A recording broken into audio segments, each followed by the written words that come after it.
എന്താണ് ക്യാൻസർ? നമ്മുടെ ശരീരം കോടിക്കണക്കിന് സെല്ലുകൾ ഉപയോഗിച്ചിട്ടാണ് നിർമ്മിച്ചിട്ടുള്ളത്. സെല്ലുകൾ സ്വയം വിഭജിച്ചാണ് പുതിയ സെല്ലുകൾ ഉണ്ടാകുന്നത്. ഏതെങ്കിലും സെല്ലുകൾ അനിയന്ത്രിതമായി വിഭജിക്കുന്നതിനെയാണ് ക്യാൻസർ അഥവാ അർബുദം എന്ന് വിളിക്കുന്നത്.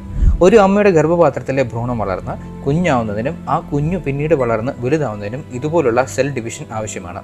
മുതിർന്നവരിൽ ഡാമേജ് ആയ സെല്ലുകൾക്ക് പകരം പുതിയ സെല്ലുകൾ ഉണ്ടാകുന്നതിനും കോശങ്ങളുടെ വിഭജനം ആവശ്യമാണ്. ക്യാൻസർ സെല്ലുകൾ വിഭജിക്കുന്നത് അനിയന്ത്രിതമായ രീതിയിലായിരിക്കും. ഈ വീഡിയോയിൽ പച്ച നിറത്തിൽ കാണുന്നതാണ് ക്യാൻസർ സെല്ലുകൾ. അത് സ്വയം വിഭജിച്ചുകൊണ്ടേയിരിക്കുന്നു. അനിയന്ത്രിതമായി വളരുന്ന വിഭജിക്കുന്ന സെല്ലുകൾ നല്ല സെല്ലുകളെ തള്ളി മാറ്റുന്നു.